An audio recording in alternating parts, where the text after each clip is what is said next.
मालिक with respect to this point जो audit of अगर मैं बोल रहा था इस केस में, अगर आपके पास टर्म डिपॉजिट्स है, नेशनल सेविंग सर्टिफिकेट्स है, इंदिरा विकास पत्र है या किसान विकास पत्र है, लाइफ पॉलिसीज़ है, इसमें इनकम रिकग्निशन कम होता है। इनकम रिकग्निशन के लिए ये लोग बोलते हैं ओके आप इमीडिएटली रिकग्नाइज कर सकते हो, आप इनकम को रिकग्नाइज कर सकते हो, लेकिन कंडीशन यही है कि यहाँ पर इनफ आपके पास सिक्योरिटी होनी चाहिए। ओके तो यानी लॉजिकली यहाँ पर जो सेंट्रल गवर्नमेंट के साथ में अपन डिस्कस किए थे, ये थोड़ा सा आपको थोड़ा सा अपडेट रखना रहेगा सेंट्रल गवर्नमेंट के केस में। ओके यानी with respect to this point अगर अपन देखें account regularise near balance sheet date, अगर ये पॉइंट का पढ़े अपन with respect to point number 6 page number 74-75 के ऊपर ही है मालिक। तो इसके ऊपर अगर अपन पढ़ते हैं कि सेंट्रल गवर्नमेंट ने अगर गारंटी दी है तो और वो एनपीए हो गया है, तो इसको आपको स्टैंडर्ड एसेट ही डील करना है बैलेंस शीट में, लेकिन इनकम को रिकग्निशन पर्पस के हिसाब से ओके एनपीए रिकग्निशन पर्पस के लिए नहीं होगा unless until it is received. लेकिन यहाँ पर ये लोग बोलते हैं ओके अगर टर्म डिपॉजिट्स है, ओके एनएससी है,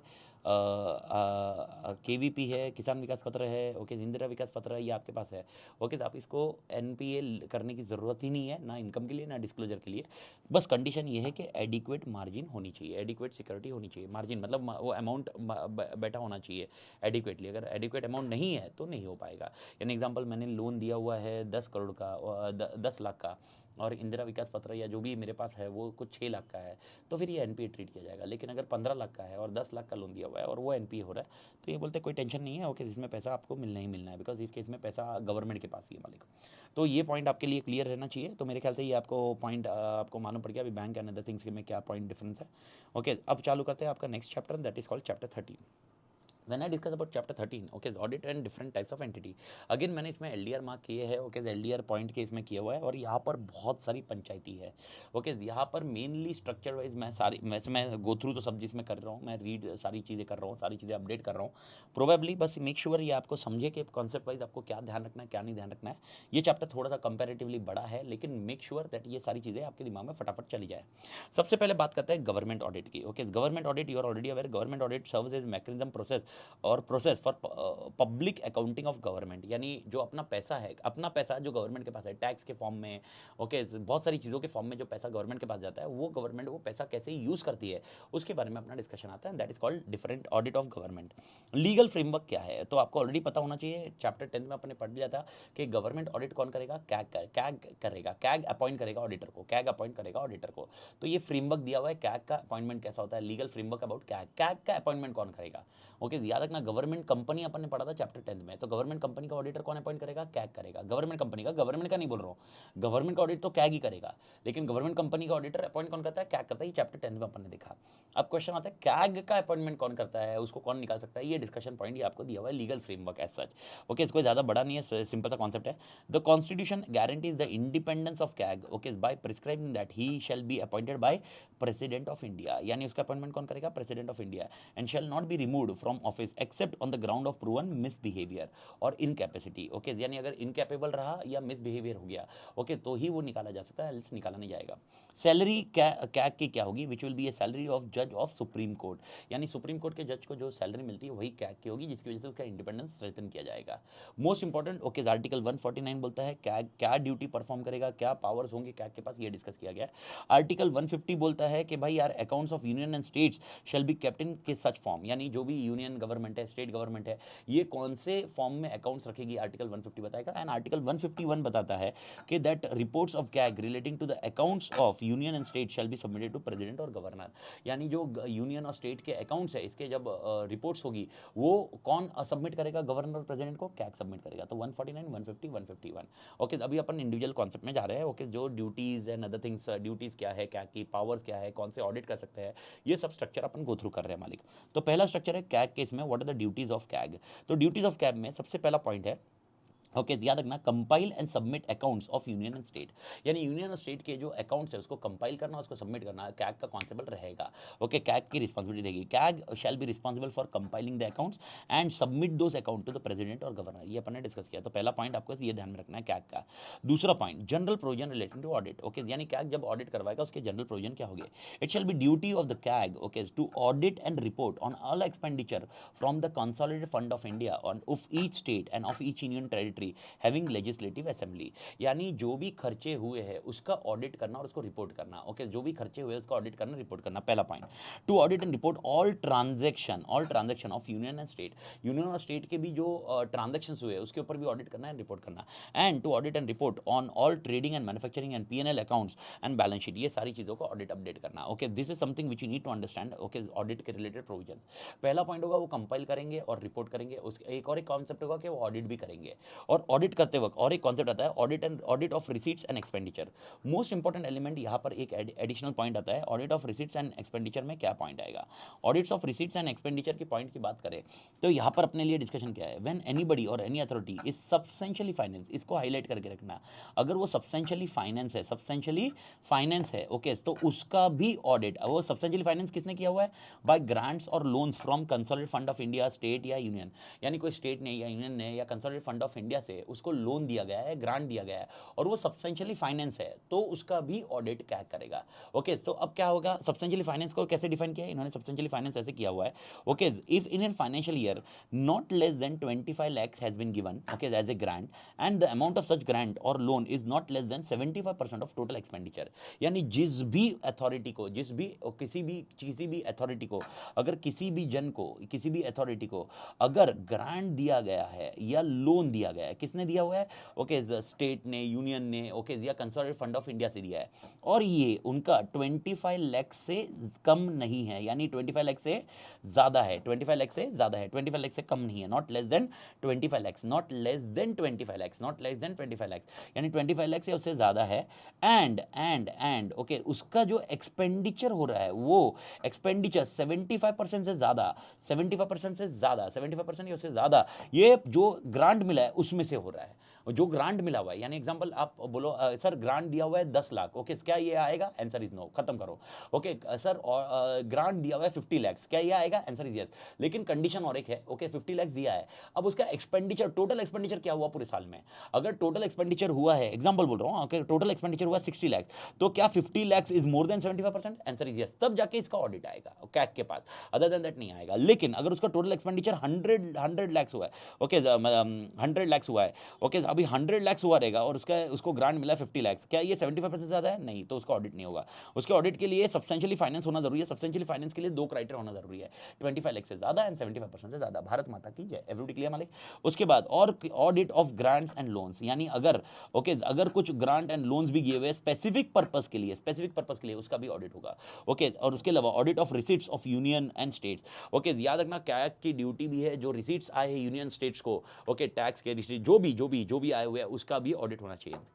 audit of accounts of stores and inventory, ये भी जरूरी है, and audit of government companies and corporations, ये आप ऑलरेडी कंपनी एक्ट में पढ़ चुके हो। तो भाई ड्यूटी ऑफ कैग क्या है, सबसे पहला ड्यूटी ऑफ कैग क्या है, कंपाइल करना और रिपोर्ट करना, ये कॉन्सेप्ट ध्यान में रखना। सेकंड पॉइंट है ऑडिट के रिलेटेड, दूसरा पॉइंट है ऑडिट के लिए जनरल पॉइंट, उसके बाद है audit of receipts and expenditure, उसके बाद है audit of grants and loan, उसके बाद है audit of receipts of union and states, उसके बाद है audit of stores and inventory, उसके बाद आता है audit of government company. Okay, ये रही ऑडिट की list. Okay, so in short duty of CAG क्या है, एक है रिपोर्ट करना, कंपाइल करके रिपोर्ट करना, और एक है ऑडिट करना। ऑडिट के क्राइटेरिया सब दिए हुए हैं आपको, तो ऑडिट के क्राइटेरिया आपको डिफाइन किए हुए हैं। उसके बाद आता है पावर्स ऑफ कैग क्या है।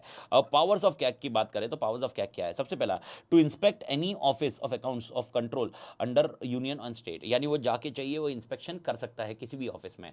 Next point, to require that accounts books और papers, okay, to be send to specific place, यानी अगर वो कोई प्लेस पे डॉक्यूमेंट्स मंगा रहा है उसको भेजना पड़ेगा। टू पुट सच क्वेश्चंस और मेक ऑब्जर्वेशन, यानी उसको कुछ क्वेश्चन डालना है किसी भी और ऑब्जर्वेशन करना है related to union and account और स्टेट गवर्नमेंट, इनके ऊपर ये कर सकता है। और एक डी पॉइंट भी है इसके अंदर मिसिंग हो गया है, to dispense, okay, dispense, sir dispense करना, सर किससे, ओके, डिस्पेंस करना फ्रॉम डिटेल्ड ऑडिट, यानी उसको लगता है कि नहीं भाई इधर डिटेल ऑडिट करके फायदा नहीं है, ओके, डिटेल ऑडिट करके फायदा नहीं है बिकॉज ये चीजें बराबर कवर हुई है, तो वो डिस्पेंस कर सकता है, तो उसके पास ये पावर भी है। उसको सारे और पूरा ऑडिट 100% ऑडिट करने की जरूरत नहीं है, तो वो उसके पास पावर है कि उसको डिस्पेंस करना है फ्रॉम डिटेल्ड ऑडिट, यानी उसको लगता है कि ये एरिया में ओके कोई पार्ट ऑफ डिटेल्ड ऑडिट करने की जरूरत जरूरत नहीं है तो वो डिस्पेंस कर सकता है, दैट्स इट। ये 4 पावर ऑफ कैग है। तो ये चौथा पॉइंट अपडेट कर देना, जिसके पास भी ये शीट है, जिसके पास भी ये बुक है, उसके पास ये चौथा पॉइंट अपडेट कर देना। भारत माता की जय, एवरीबॉडी क्लियर मालिक।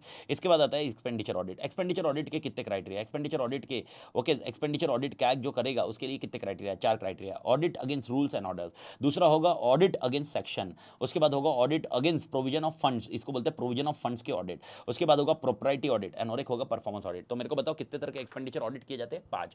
पहला होगा रूल्स एंड ऑर्डर का ऑडिट, उसके बाद है सैंक्शंस का ऑडिट, उसके बाद है प्रोविजन ऑफ फंड्स का ऑडिट, उसके बाद है प्रोप्राइटी ऑडिट और उसके बाद है परफॉर्मेंस ऑडिट। अगर मैं बात करूं इसमें से रूल्स एंड ऑर्डर्स अपनी औकात में आ सकता है, प्रोप्राइटी अपनी औकात में आ सकता है, बाकी एक जनरलाइज आंसर है। ओके, तो रूल एंड ऑर्डर के लिए क्या है, तो सबसे पहला क्वेश्चन आपके लिए आता है रूल्स एंड ऑर्डर्स की कैटेगरी क्या है, category of rules and orders audit, category of rules and order audit. तो कितनी कैटेगरी है, 3 कैटेगरी है। Rules and orders regulating the powers to incur and sanction expenditure, यानी क्या आपके पास power to incur and sanction expenditure है, ये पहला कैटेगरी। दूसरा rules and order dealing with the mode of presentation of claims against government, okay, कैसे आप प्रेजेंट करते हो गवर्नमेंट से क्लेम करने के लिए। एंड नेक्स्ट पॉइंट है rules and order regulating the condition of services, services जो दे रहे हैं उसकी कंडीशन क्या है। ये 3 category of rules and orders audit है। Category of rules and orders आया तो आपके लिए ये 3 लिखने जरूरी है मालिक, एवरीबॉडी क्लियर मालिक। सबसे पहला एक्सपेंडिचर को कैसे इंकर किया जाता है, सेक्शन किया जाता है, कैसे प्रेजेंट किया जाता है, एंड मोस्ट इंपॉर्टेंट सर्विस की कंडीशन क्या है। और ये ऑडिट कैरी करते वक्त what are the function, the function of audit to carry out examination of various rules and orders issued by executive authority to see that, यानी इनको क्या क्या देखना होगा। ओके, पहला देखना होगा they are not inconsistent with any provision, यानी जो भी एक्सपेंडिचर हो रहा है कोई भी इनकंसिस्टेंट विद प्रोविजन नहीं है, जो भी प्रोसेस हो रहा है वो भी कोई प्रोविजन के इससे इनकंसिस्टेंट नहीं है। They are consistent with essential requirement, यानी जो जो एसेंशियल रिक्वायरमेंट है वो उसके साथ मैच कर रही है। Most important they are not conflict with orders, यानी जो ऑर्डर दिया गया और जो एक्चुअल हुआ है वो दोनों में कॉन्फ्लिक्ट नहीं होने चाहिए। एंड मोस्ट इंपॉर्टेंट दो अथॉरिटी है जिसने ये इशू किया ऑर्डर, ओके, वो रूल मेकिंग पावर में अथॉरिटी आना चाहिए। तो 4 चीजें हैं, याद रखिए। ओके, 2 क्वेश्चन है रूल्स एंड ऑर्डर्स में। 2 क्वेश्चन क्या है, सबसे पहला what are the category of rules and orders audit, तो 3 कैटेगरी आपको डिफाइन कर दी है। एंड मोस्ट इंपॉर्टेंट जो रूल्स एंड ऑर्डर्स का ऑडिट किया जाएगा तो उसके लिए कौन से क्राइटेरिया है, कौन से पॉइंट्स देखने जरूरी है। तो कितने पॉइंट की एग्जामिनेशन करेगा, 4। सबसे पहला क्या, इनकंसिस्टेंट नहीं है, सेकंड पॉइंट कंसिस्टेंट है, तीसरा पॉइंट कोई कॉन्फ्लिक्टिंग नहीं है, एंड चौथा पॉइंट जिसने डिसीजन लिया है वो boss decision making capability power है उसके पास। ये होने के बाद आपका नेक्स्ट पॉइंट है, नेक्स्ट दोनों पॉइंट मैंने आपको बता दिया, एक बार रीड कर दो, खत्म कर दो। Audit of sanction and audit of against provisions of fund. Audit of sanction, the auditor has to ensure that item of expenditure is covered by sanction, बिना सैंक्शन के ये होना नहीं चाहिए। सैंक्शन 2 तरह के हो सकते हैं, एक है जनरल सैंक्शन, एक है special sanction. General sanction general पर पैसा दे दिया है, स्पेशल सैंक्शन वो स्पेशल पर्पस के लिए दिया हुआ है। उसके बाद है audit against provision of funds. Provision of funds aim at asserting that expenditure is incurred okay has been on the purpose for which grant and appropriation has been provided. In short budget जैसा बना के, यानी अपन ने provision of funds दिए उसी के against ये point किया गया है। उसके बाद आता है propriety audit. Sir propriety audit क्या होता है, अगर आपको याद होगा चैप्टर 1 पढ़ाते वक्त मैंने आपको बोला था, ओके यार मेरे से आप ये पूछ नहीं सकते रोडे का माइक क्यों खरीदा, आप आउजा का माइक खरीदते थे, 2000 का आता था, 30,000 क्यों डाले, ये आप मुझसे नहीं पूछ सकते। लेकिन क्या ये गवर्नमेंट अथॉरिटी से पूछा जा सकता है, आंसर इज यस। टैक्स के लिए क्या गवर्नमेंट अथॉरिटी से, क्योंकि गवर्नमेंट के पास जो पैसा आ रहा है वो टैक्स पेयर्स को आ रहा है, इसीलिए उसको बोलते हैं प्रोप्राइटी ऑडिट। प्रोप्राइटी ऑडिट मतलब जिसमें आप क्वेश्चन कर सकते हो कि आपने खर्चा क्यों किया। प्लीज डू अंडरस्टैंड ये पॉइंट, आप खर्चा क्यों कर रहे हो ये क्वेश्चन किया जा रहा है। ओके याद रखना, आप दूसरे ऑडिट में ये खर्चा क्यों किया ये पूछ नहीं सकते, लेकिन प्रोप्राइटी ऑडिट में ये क्वेश्चन पूछा जा सकता है। तो इसके लिए 3 रूल बनाए गए हैं। 3 रूल क्या बनाए गए, सबसे पहले जो भी एक्सपेंडिचर किया है, यानी आपको जब भी देखना है प्रोप्राइटी ऑडिट यानी प्रोप्राइटी एलिमेंट देखना है, तो सबसे पहले देखना है एक्सपेंडिचर जो भी खर्चा किया है वो ओकेशन डिमांड से ज्यादा तो नहीं किया है, जितना ओकेशन डिमांड कर रहा है उतना ही खर्चा किया गया है। सेकंड पॉइंट, कोई भी अपने ओन एडवांटेज के लिए खर्चा नहीं किया ना, जिस पर्सन ने सैंक्शन किया है ये खर्चा, ओके जिस पर्सन ने एक्सपेंडिचर सैंक्शन किया है उसने अपने एडवांटेज के लिए तो नहीं किया है। एंड मोस्ट इंपॉर्टेंट, क्या ये खर्चा हुआ है जो एक्सपेंडिचर हुआ है, ओके जो पब्लिक का पैसा लगा है, कोई ये पर्टिकुलर पर्सन या कोई कम्युनिटी के एक पर्टिकुलर ग्रुप के लिए तो नहीं जा रहा है ना मालिक, उन्हीं के बेनिफिट के लिए नहीं जा रहा ना, जनरल पब्लिक के लिए जा रहा है ना, ये आपको देखना होगा। ये 3 क्राइटेरिया अगर मैच हो रहे हैं, ये तीनों क्राइटेरिया का आंसर आपको मिल गया तो प्रोप्राइटी ऑडिट का आंसर आपको मिल गया। यानी प्रोप्राइटी ऑडिट करते वक्त ओके क्या पूछेगा, क्या जो ऑडिटर अपॉइंट करेगा वो क्या पूछेगा, वो पूछेगा भाई ओकेशन से ज्यादा पैसा खर्च नहीं किया, नहीं भाई, ओके अपने पर्पस के लिए नहीं भाई, ओके कोई पर्टिकुलर पर्सन नहीं भाई, okay propriety element is covered, okay no worry खर्चा सही हुआ है। लेकिन अगर मैं बोल रहा हूं क्या ओकेशन से ज्यादा खर्चा किया, एग्जांपल ओकेशन बोल रहा था यार ये इधर मतलब इधर आपने वो फंक्शन रखना चाहिए था, आपने किसी दूसरी जगह फंक्शन रखा, काहे के लिए भाई क्यों कर रहे हो, ओके दूसरी जगह पे रख सकते थे। ये सब कुछ होता है प्रोप्राइटी ऑडिट में। और इसके बाद आता है और एक concept that is called performance audit. Performance audit में एक लाइन याद रखिए, performance audit the scope of audit is been extended to cover 3 point, efficiency, economy and effectiveness. 3 चीजें होती है, okay effectiveness, efficiency and economy. Okay अब ये sir क्या पॉइंट है, एक ब्रीफ में मैं बता दूं। ओके मेरे ख्याल से आपको मालूम होगा गवर्नमेंट हमेशा कुछ प्रोग्राम्स रखती रहती है, एग्जांपल पोलियो का प्रोग्राम, ओके यानी अभी कोविड के लिए जो आए वो प्रोग्राम्स रखती है। अब ये प्रोग्राम जो उन्होंने रखा रखा है क्या वो इफेक्टिव था, ये आप चेक करो। क्या वो प्रोग्राम एफिशिएंट था, ओके चेक करो। और कोई क्या वो इकोनॉमिकल था, ये चेक करो। इकोनॉमिकल चेक करना मतलब क्या, सिंपल सा कॉन्सेप्ट है। इकोनॉमिकल, जितना खर्चा आपने किया क्या उसके सामने उसको आउटपुट मिला। इनपुट एंड आउटपुट रेशियो को चेक करना, that is nothing but economical. Okay, when we are discussing about efficiency and effectiveness, efficiency जितने टाइम में मिलना चाहिए, मतलब जो टाइम लिमिट था, जितना पॉइंट बोल रहे थे अपन, उससे उसके हिसाब से मिला। एंड इफेक्टिवनेस यानी जो आउटपुट अपन एक्सपेक्ट कर रहे थे कि भाई हाँ ये प्रोग्राम, पोलियो का प्रोग्राम करेंगे, रन करेंगे तो अपन पोलियो मुक्त हो जाएंगे, क्या वो एरिया पोलियो मुक्त हुआ है, ये सब चेक करना, that is called effectiveness. This is something which you need to understand about performance audit. याद रखना ये पॉइंट, ये वाला, ये मेरे ख्याल से थोड़ा सा प्रिंटिंग मिस्टेक वापस हो गया है। ये 1.5 ये रेड कलर में ये नीचे के पोर्शन में आ जाता है, that is called audit of receipts. 1.5 is next line, audit of receipts. Okay, ये आपको ध्यान रखना होगा मालिक। बट बिफोर दैट, ओके, मेरे ख्याल से 5 एक्सपेंडिचर ऑडिट एकदम क्लियर होने चाहिए। सर 5 एक्सपेंडिचर ऑडिट कौन से है? रूल्स एंड ऑर्डर्स का ऑडिट करना, सेकंड पॉइंट है सैंक्शन का ऑडिट करना, तीसरा प्रोविजन ऑफ फंड्स का ऑडिट करना, चौथा प्रोप्राइटी ऑडिट करना, पांचवा परफॉर्मेंस ऑडिट करना। ओके, याद रखना पहला, तीसरा, चौथा, पांचवा, मतलब आइदर ऑफ इट। ये जनरल पॉइंट है, इजी टू रिमेंबर है। अब आता है सर, ये तो हुआ एक्सपेंडिचर। अब आता है भाई ऑडिट ऑफ रिसीट्स। रिसीट जो आ रहे हैं यूनियन को, स्टेट को, उसका ऑडिट करना। आंसर इज यस, उसका भी ऑडिट किया जाएगा। सर कैसे किया जाएगा? ऑडिट करने का स्ट्रक्चर एकदम क्लियर है। सबसे पहले, वेदर ऑल रेवेन्यूज और debts due to government have been correctly assessed, यानी सारे डेट्स करेक्टली असेस किए क्या। Okay, whether the adequate regulations and procedures have been framed. Okay, whether the regulation and procedure have been actually carried out. And most important, adequate checks have been imposed for a prompt detection and investigation of irregularities. अगर कुछ irregularities है तो क्या इसके लिए adequate check डाले हुए हैं। And most important, review of system and procedures है। And extent and quantum of audit required, कितना चाहिए कितना नहीं चाहिए। एग्जांपल, ओके, यूजुअली आपसे टैक्स अथॉरिटी आपसे टैक्स पैसा टैक्स लेती है, उन्होंने जो असेसमेंट किया बरोबर है कि नहीं, ये एक एग्जांपल दे रहा हूँ। इसके साथ 1760 चीज़ें ऐसी होगी, लेकिन this is something with it audit of receipts. Audit of receipts में हमें ये चेक करना होगा। इसके साथ, और वापस बोल रहा हूँ सर, ये कहाँ से आया, आप ये कहाँ से पढ़ रहे हो, ये आपका मेन क्वेश्चन जो पहला, duty of CAG. Duty of CAG में आपने ऑलरेडी पढ़ा ना, कंपाइल करेगा। उसके बाद आपने क्या पढ़ा? ऑडिट ऑफ रिसीट्स करेगा, एक्सपेंडिचर करेगा, वही तो डिस्कशन कर रहे हैं। Audit of grants and loans का, audit of receipts of union state, audit of ये stores and inventory, and audit of government company, इसके बारे में डिस्कशन चल रहा है आगे मालिक।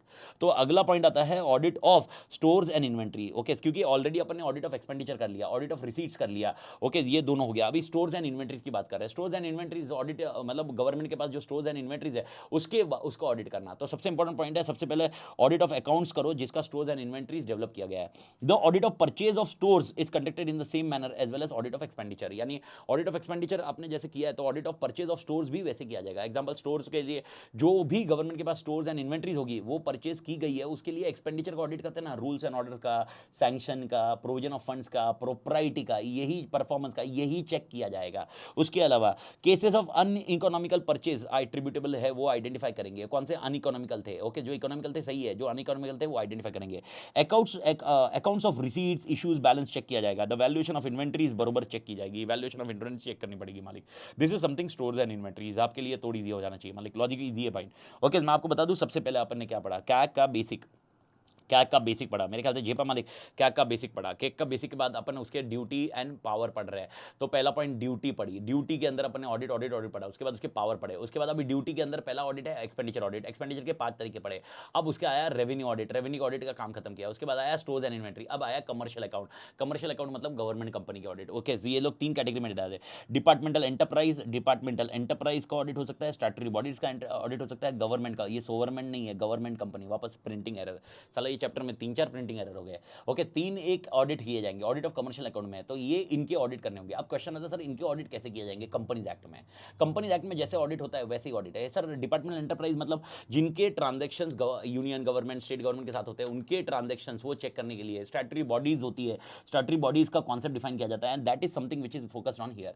अब यहाँ पर जो ऑडिट ऑफ कमर्शियल अकाउंट्स होते हैं सर, ये कैसे किए जाएंगे? ये आपके सेक्शन, ओके, जो कंपनीज एक्ट के सेक्शन है powers and duties of auditor, उसके अंदर अगर आप देखोगे उसमें कैग का पावर दिया गया है। पावर्स एंड ड्यूटी 143 के अंदर, powers and duties of auditor के अंदर याद होगा तो आपको right to access books of accounts है, right to lien of accounts है, राइट टू रिपोर्ट है। उसी के साथ में एक है right of auditor for, right of CAG, power of CAG, अगर आपको याद होगा पावर ऑफ कैग। और पावर ऑफ कैग में आपको याद होगा टेस्ट ऑडिट करके कॉन्सेप्ट है, सप्लीमेंट्री ऑडिट कॉन्सेप्ट है, ये कॉन्सेप्ट यहाँ पर कर रहे हैं। तो इन तीनों कमर्शियल अकाउंट्स के लिए हम वो ऑडिट्स करते हैं, test audits, okay, supplementary audit, okay, auditor appoint वैसे किया जाता है।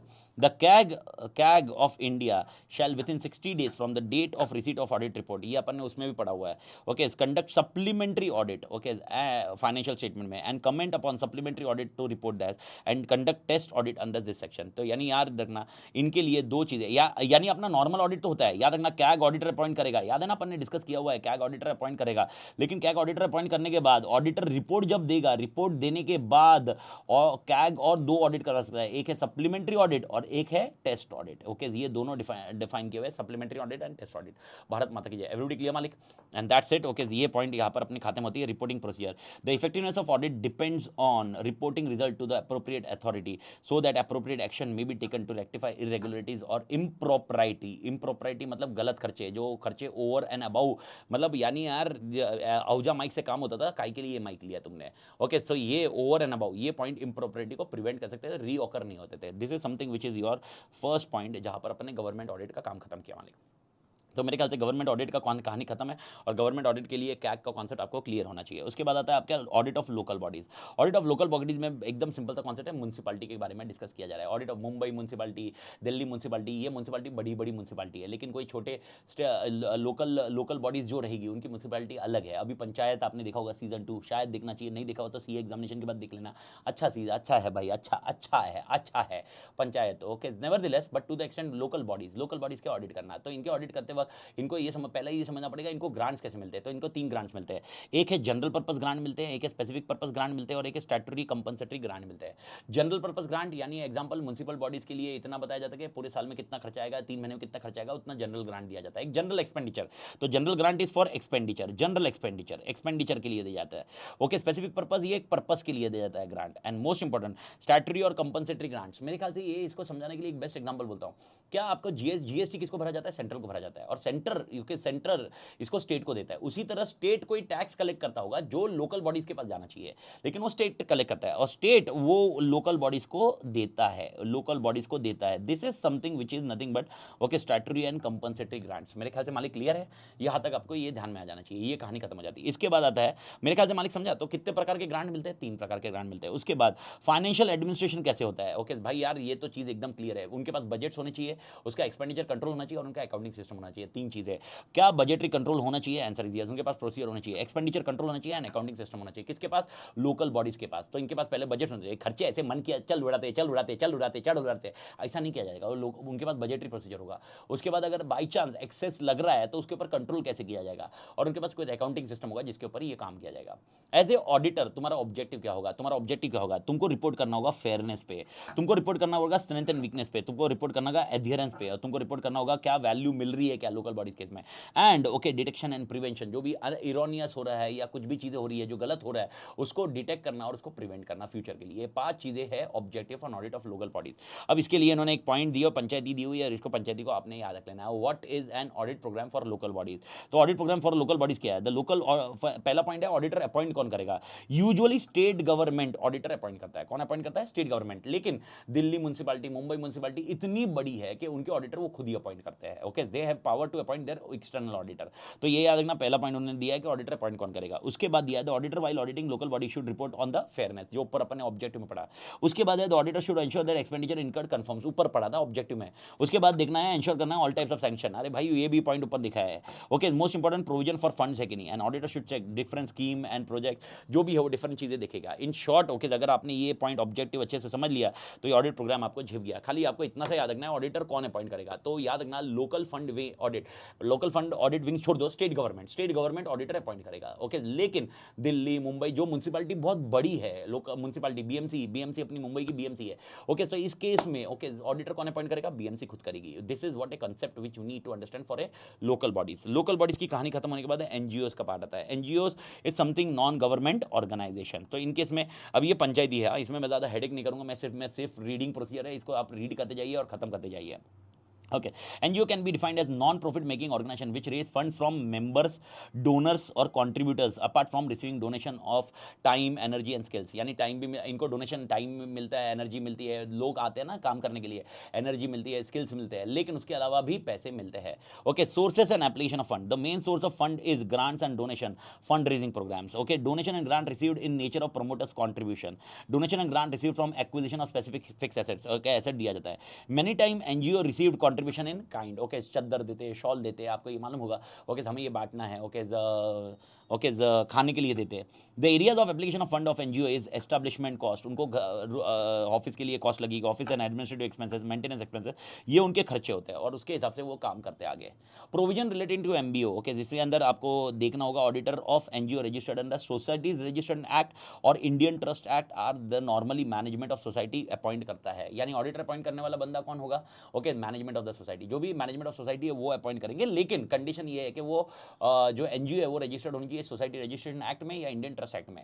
लेकिन अगर सेक्शन 8 कंपनी है, आपको ऑलरेडी पता है सेक्शन 8 कंपनी एनजीओ होती है, उसके एनजीओ कौन अपॉइंट करेंगे, members of company, that's it, okay. तो management and members, sir management मतलब कौन, बोर्ड जैसे लोग, ओके, बोर्ड जैसे लोग दे विल बी अपॉइंटिंग, यहाँ पर मेंबर्स अपॉइंट करेंगे, that's the only difference as such for NGO.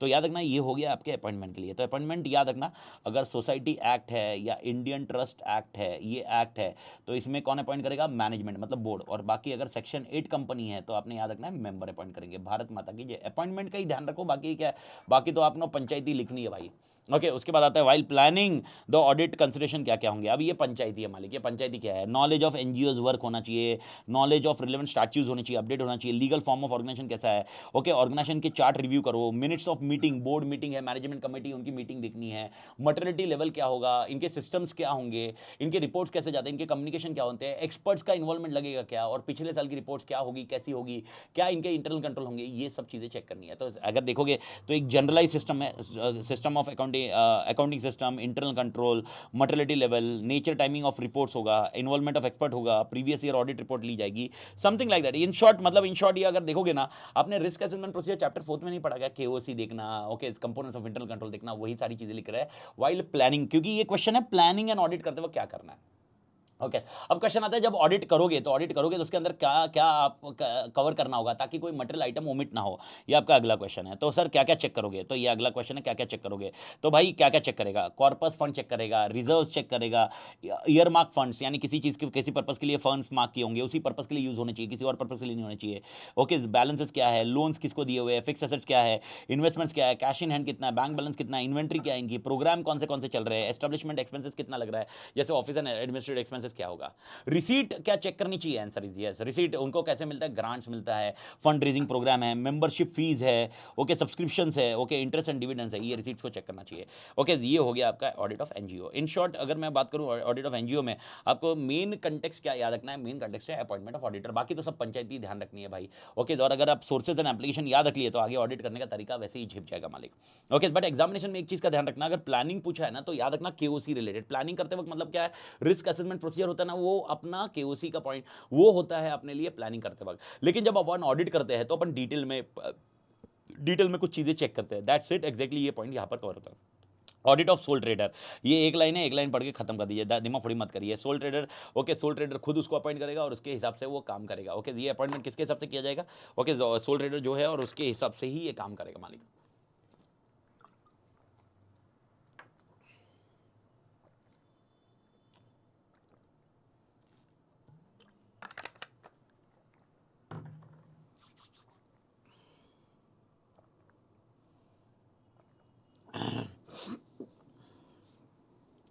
Okay मालिक, ओके। ये होने के बाद audit of appointment of auditor, okay, soul trader तो हो गया। उसके बाद audit of firm, okay, CA, ये पार्टनरशिप फर्म है, ये सीए फर्म मत बोलना, पार्टनरशिप फर्म की बात कर रहे हैं, okay. Appointment of auditor, C F हम का भी वैसे अपन ऑडिट करवा सकते हैं, अपने ऊपर है, बट ये पॉइंट कवर करने के लिए लॉजिक ध्यान रखना। The auditor to a firm usually appointed by partners either on the basis of decision taken by them और to comply with the condition in partnership agreement, partnership agreement में होगा या उन्होंने खुद डिसाइड किया होगा। रिम्यूनरेशन भी पार्टनर फिक्स करेगा। अब क्वेश्चन है कि ये इसमें क्या क्या पॉइंट कंसिडर करने चाहिए जब ये ऑडिट करने जाएगा, तो सबसे पहले क्या क्या देखने चाहिए। सबसे पहले उनके फर्म का नेम एंड स्टाइल क्या है, ड्यूरेशन ऑफ पार्टनरशिप कब हुई है, कितना कैपिटल किसने लाया है, पीरियड क्या है, provisions regarding maintenance of book कैसे करने वाले, बोरोइंग कैपेसिटी किसकी कितनी है, रेट एट विच इंटरेस्ट ले रही है, सैलरीज कैसे पेएबल है, किसको पेएबल है, ड्यूटीज ऑफ पार्टनर्स क्या है, ओके, बैंक अकाउंट कौन ऑपरेट करेगा, लिमिटेशंस क्या है, रेस्ट्रिक्शंस क्या है, कुछ है क्या, ये सब देखना होगा, ओके। ये एक जनरलाइज आंसर है। और उसके साथ में और एक पॉइंट होगा, advantages of audit of partnership firm, यानी जो पार्टनरशिप फर्म का ऑडिट कर रहे हैं उसके एडवांटेजेस क्या होंगे। सबसे पहला पॉइंट सेटलिंग अकाउंट्स, ये तो दिमाग में रखना ही है। सेकंड पॉइंट, अगर कोई पार्टनर रिटायर होता है या डेथ होता है उसके लिए होगा। तीसरा सिनेरियो, ओके, बैंक जब लोन देती है तो वो बुक्स पे रिलाई करती है तो लोन दे सकती है, निगोशिएशन करने के लिए बहुत अच्छा कॉन्सेप्ट है। एंड एंड मोस्ट इंपॉर्टेंट, कोई अनड्यू एडवांटेज, जो मैनेजिंग पार्टनर होते हैं ना वो अनड्यू एडवांटेज लेके नहीं जा सकते। ये 5 चीज़ें आपको नोट रखनी है मालिक। 5 चीज़ें कौन सी है? सबसे पहला पॉइंट है ऑडिटेड अकाउंट्स क्या देता है? रिलायबल सेटलिंग अकाउंट्स के लिए सही सही कॉन्सेप्ट देता है। Retirement and death of partner के लिए काम रहेगा। Audited statement of accounts are relied by banks for providing a loan. Most important okay, यहाँ पर audited statements of account can be help in negotiation करने में मदद मिलेगी। And audit is an effective safeguard against undue advantage. जो managing partner होता है वो अनड्यू एडवांटेज नहीं लेगा, बाकी सबको भी मालूम पड़ेगा क्या क्या सीन रहेगा। ओके अब इसके अंदर और एक क्वेश्चन इन्होंने दिया है, what are the matters should be specifically considered while doing an partnership accounts का ऑडिट। कौन से मैटर्स कंसीडर करने चाहिए? तो ये लोग क्या बोलते हैं, सबसे पहले देख ले भाई तेरा अपॉइंटमेंट सही हुआ कि नहीं, मालूम पड़ा तेरा अपॉइंटमेंट हुआ ही नहीं है ना गया तेरा। फिर मिनट बुक देख ले, मिनट बुक तो स्टडी कर ले। उसके बाद ओके वेरीफाई बिजनेस क्या है पार्टनरशिप फर्म का, बुक्स ऑफ अकाउंट्स देख ले। और उसके साथ में interest of no partner has been suffered, ये सबसे इंपॉर्टेंट पॉइंट है, यानी कोई भी पार्टनर का इंटरेस्ट सफर नहीं होना चाहिए। और टैक्स लायबिलिटी क्या है क्या नहीं है, और प्रॉफिट लॉस बरोबर डिवीजन है कि नहीं, ये चेक कर ले। This is something which is there for partnership audit. पर पार्टनरशिप ऑडिट से ज़्यादा इंपॉर्टेंट या एलडीआर में बोलूँ एलएलपी वाला कॉन्सेप्ट रहेगा, बिकॉज ऑफ एमसीक्यू है। मोर थियरी आंसर तो आपको देखो इसको रटना पड़ेगा, ये रटना पड़ेगा मतलब रिपीट करते जाइए और जनरलाइज सेंस में इसको याद रखते जाइए। लेकिन एलएलपी ऑडिट अगेन सबसे इंपॉर्टेंट पॉइंट चला जाता है from MCQ point of view. Okay LLP audit compulsory कब मतलब करना कब है? अगर आपका turnover does not exceed in any financial year 40 lakhs, और अगर आपका contribution does not exceed 25 lakhs, okay तो आपको ऑडिट ऑफ अकाउंट्स करने की जरूरत नहीं है, यानी एलएलपी को इसमें ऑडिट करवाने की जरूरत नहीं है। तो दो क्राइटेरिया है। ओके पहला है 40 lakhs, पहला क्वेश्चन होगा टर्नओवर क्या 40 लाख से ज्यादा गया है, आंसर इज नो। फिर दूसरा क्वेश्चन होगा क्या कंट्रीब्यूशन 25 लाख के ऊपर गया है, answer is no. Okay audit मत करवाओ, जरूरत नहीं है ऑडिट करवाने की। ओके लेकिन अगर इसके ऊपर दोनों में से कोई भी एक चीज ऊपर चली गई है तो इसका क्या करना पड़ेगा, ऑडिट करना पड़ेगा। Every LLP would be required to file annual return in form 11 with ROC within 60 days of closure of financial year. ये आपको याद रखना पड़ेगा। Annual return okay form 11 file करना पड़ता है, आरओसी को देना पड़ता है 60 डेज के अंदर closure of financial year. Okay ये पॉइंट ध्यान रखिए। उसके अलावा every LLP is also required to submit statement of account and solvency in form 8। Okay यानी फॉर्म 11 वापस बोल रहा हूं, एमसीक्यू के लिए बोल रहा हूं। ओके फॉर्म 11 आरओसी को, और फॉर्म 11 क्या है, एनुअल रिटर्न है। फॉर्म 8 क्या है, okay statement of account and solvency है। और ये कब देनी है, with in the period of 30 days from the end of 6 months, यानी 6 महीना 31 मार्च के बाद 6 महीने के बाद के 30 डेज के अंदर। ओके आपको ये देनी है, सबमिट करनी है फॉर्म 8 एंड फॉर्म 11। तो फॉर्म 8 एंड फॉर्म 11 ये ध्यान रख लीजिए, ये फॉर्म 11 और ये फॉर्म 8। ओके तो 11 कब देना है, 60 डेज के अंदर अंदर, और 60 डेज के अंदर 11 देना है। और 8 कब देना है, 30 days from the end of 6 months, 6 months के बाद के एंड के 30 डेज में देना है। ओके कौन से डॉक्यूमेंट्स अवेलेबल रहेंगे इंस्पेक्शन के लिए जो एलएलपी के रहेंगे? Okay incorporation documents, name of partners क्या है, statement of account and solvency क्या है, एनुअल रिटर्न, ये आपको इंस्पेक्शन के लिए अवेलेबल रहेंगे। इंस्पेक्शन की फीस कुछ होगी, आंसर इज यस 50 रुपीज़ होगी। और सर्टिफाइड कॉपी अगर आपको चाहिए, एक्सट्रैक्ट चाहिए, तो आपको 5 पर पेज आपको एप्लीकेबल होगा। ये ओके ये आपके लिए फीस का कॉन्सेप्ट दिया हुआ है। इसके अलावा सर अपॉइंटमेंट ऑफ ऑडिटर कौन करेगा, तो इसका और एक कॉन्सेप्ट आता है अपॉइंटमेंट ऑफ ऑडिटर कौन करेगा। तो याद रखना डेजिग्नेटेड पार्टनर होना चाहिए एलएलपी में। जो भी डेजिग्नेटेड पार्टनर है वो अपॉइंट करेगा ऑडिटर। वो कब करेगा, at any time for the first financial year but before the end of financial year. Okay यानी उसको 31 मार्च के पहले पहले ऑडिटर को अपॉइंट करना है। इवन 30 मार्च को भी अपॉइंट किया तो चलेगा, इवन 30 मार्च को भी अपॉइंट किया तो चलेगा, no problem. End of first financial year, end of first financial year. और अब सब्सिक्वेंट फाइनेंशियल ईयर के लिए ऑडिट जब करेगा तो at least 30 days prior to end of financial year. Okay other than first financial year. First financial year के लिए वो last date of financial year के पहले ऑडिटर अपॉइंट होना चाहिए, और उसके बाद 30 डेज पहले ओके उस फाइनेंशियल ईयर के इसमें ऑडिटर अपॉइंट होना चाहिए। ओके अगर बाई चांस कोई कैजुअल वैकेंसी हो गई, ऑडिटर छोड़ के चला गया या ऑडिटर का कुछ हो गया, ओके तो कैजुअल वैकेंसी कौन फिल करेगा, designated partner. To fill the casual vacancy caused by removal of auditor. Okay यानी अगर वैकेंसी हो गई या रिमूव कर दिया, आइदर ऑफ इट, ओके ये पॉइंट ध्यान रखना है। अगर डेजिग्नेटेड पार्टनर अपॉइंट नहीं करता है तो दूसरा जो पार्टनर है वो अपॉइंट कर सकते हैं। ये एक लाइन दी हुई है, the partner may appoint the auditor if designated partner have failed to appoint them, that's it. Okay ये अपॉइंटमेंट ऑफ ऑडिटर के लिए नोट रखना पड़ेगा मालिक।